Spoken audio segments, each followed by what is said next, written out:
Jubilee Hills bypoll result తో కేటీఆర్ అహంకారం తగ్గుతుందన్నారు ఖైరతాబాద్ డీసీసీ ప్రెసిడెంట్ రోహిన్ రెడ్డి. బీఆర్ఎస్ ఓటమి కేసీఆర్, కేటీఆర్, హరీష్ రావులదన్నారు. సోషల్ మీడియాలో తప్పుడు ప్రచారం, ముఖ్యమంత్రిని విమర్శించడమే బీఆర్ఎస్ పనిగా పెట్టుకుందని మండిపడ్డారు. ప్రజలు కాంగ్రెస్ పార్టీని స్వాగతించారన్నారు. జూబ్లీహిల్స్ లో నవీన్ యాదవ్ ను గెలిపించిన ప్రజలకు ధన్యవాదాలు తెలిపారు రోహిన్ రెడ్డి. ప్రపంచ దేశాన్ని రేవంత్ రెడ్డి గారు ఆకర్షించారు.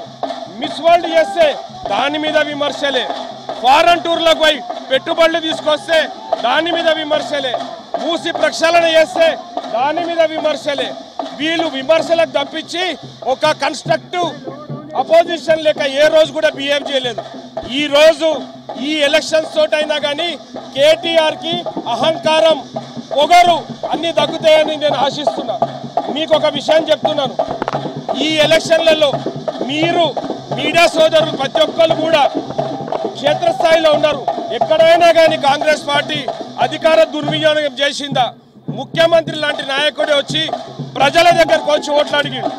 కాబట్టి ప్రజలు ముఖ్యమంత్రి గారిని ఈరోజు స్వాగతించిండ్రు, కాంగ్రెస్ పార్టీని స్వాగతించిండ్రు, మహేష్ కుమార్ గౌడ్ గారి నాయకత్వాన్ని కూడా బలపరిచిండ్రు. కాబట్టి ముఖ్యమంత్రి గారు తలబెట్టిన ప్రతి ఒక్క స్కీమ్ కూడా ప్రజల దగ్గరకు పోయింది. ఈరోజు మూసి ప్రక్షాళన పేరు మీద సోషల్ మీడియాలో ఎన్నో దుష్ప్రచారాలు చేస్తున్నారు.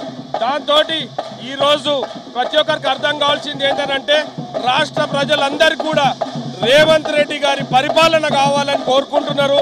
కాబట్టి ఇంత ఘనమైన విజయం మాకు అందించింది. కాబట్టి మేమందరూ కూడా జూబ్లీహిల్స్ నియోజకవర్గ ప్రజలతో పాటు హైదరాబాదు, రాష్ట్ర తెలంగాణ ప్రజలందరూ కూడా పేరు పేరున మేము ధన్యవాదాలు తెలియజేస్తున్నాం. రేవంత్ రెడ్డి గారు స్థానిక సంస్థల ఎలక్షన్ కి అతి త్వరగా పోవాలనిగా మేము అందరం కూడా కోరుకుంటున్నాం.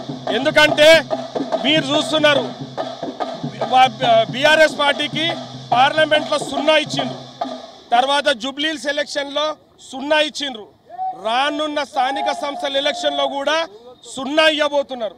కాబట్టి నేను ఒకటే విషయం చెప్తున్నా, ఏదైనా సరే ఏ ఎలక్షన్ అయినా సరే మా పరిపాలన వాళ్ళ అహంకారానికి ఎలక్షన్ జరుగుతుంది. కానీ వాళ్ళ అహంకారం తగ్గించుకొని ఆ దొరల పాలన నుంచి వాళ్ళు బయటికి రావాల్సిందిగా నేను ఇప్పటి కూడా కోరుకుంటున్నా. ఎందుకంటే వాళ్ళ ప్రచారంలో వాళ్ళు ఏమన్నారు, కేటీఆర్ నన్ను చూసి ఓటేయమన్నాడు.